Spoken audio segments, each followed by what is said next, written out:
Another tips. Tips for today natin about dito regarding sa bigat na yan.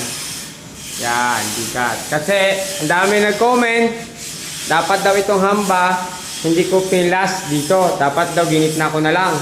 Ginitna ko yung hamba, parang daw hindi makita yung crack.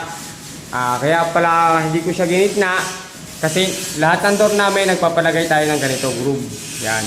So para maiwasan, mapansin ng talagang magkakrak yan kahit kaunti. May hairline yan. Para maiwasan natin ang pagkaroon ng hairline, maglalagay tayo ng ganito, bigat. Yan. Lahat yan ng doors namin meron.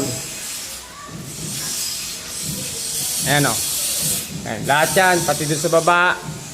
Lahat ng ginagawa namin, mula sa pole, talaga nagpapalagay ako ng bigat. Para hindi halata magkaroon ng hairline yung doors. Sa mga door jump na yan. So dahil dyan guys, kung magkaroon man ng crack siya, hindi na makikita. Yun lang guys. Salamat. Paki-share na lang po ng ating video. Salamat.